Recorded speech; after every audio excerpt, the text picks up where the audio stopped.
दोस्तों, आज इस दुनिया में हर इंसान को ना अपनी पड़ी हुई है। दूसरों के प्रॉब्लम के बारे में ना तो कोई सुनना चाहता है और ना ही समझना। हम दूसरों के प्रॉब्लम को जाने बगैर उसे जज करने लगते हैं और उसे कभी भी समझना नहीं चाहते। लेकिन जब दूसरों की परिस्थिति के बारे में हमें पता चलता है और हम असलियत को जानते हैं ना, तब हमारा भ्रम टूटता है और हम ये जान पाते हैं कि बात कुछ और थी। चलो, इससे जुड़ी मैं आपको एक कहानी सुनाता हूँ। एक बार एक लड़के का गाड़ी चलाते समय रोड पर एक्सीडेंट हो जाता है और इलाज के लिए उसे हॉस्पिटल में भर्ती कराया जाता है।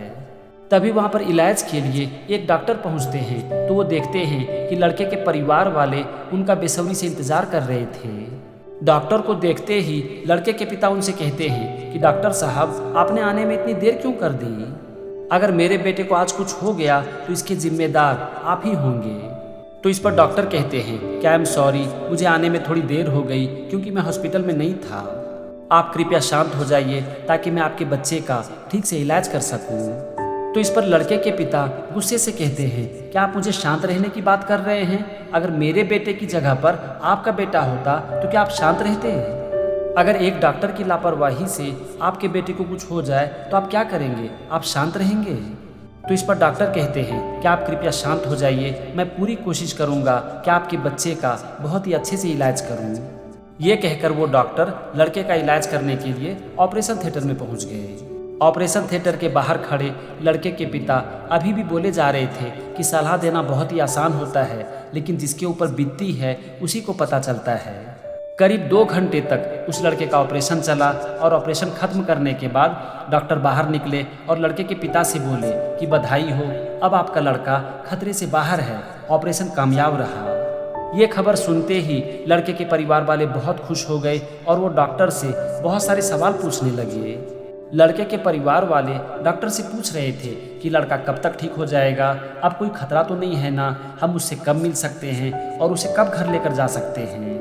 लेकिन डॉक्टर वहां से तेजी से निकल गए और उन्होंने लड़के के परिवार वाले से यही कहा कि मुझे थोड़ी इमरजेंसी है और आपके जो भी सवाल हैं आप नर्स से पूछ लीजिए। अब लड़के के पिता फिर से बोलना शुरू कर दिए कि ये कैसा डॉक्टर है, क्या वो हमारे एक सवाल का जवाब भी नहीं दे सकता है? वो बोले जा रहे थे कि आजकल का डॉक्टर बहुत ही घमंडी होता है, उनको पेशेंट के दुख दर्द से कोई मतलब नहीं है, बस उन्हें पैसा चाहिए।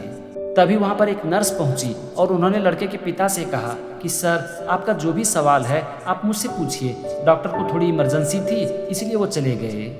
तो इस पर लड़के के पिता कहते हैं कि ऐसी कौन सी इमरजेंसी थी कि वो हमसे 2 मिनट के लिए बात भी नहीं कर सकते।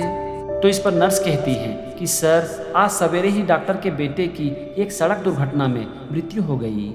हमने जब आपके बेटे के इलाज के लिए उनको फ़ोन किया था तो वो अपने बेटे को अंतिम संस्कार के लिए लेकर जा रहे थे।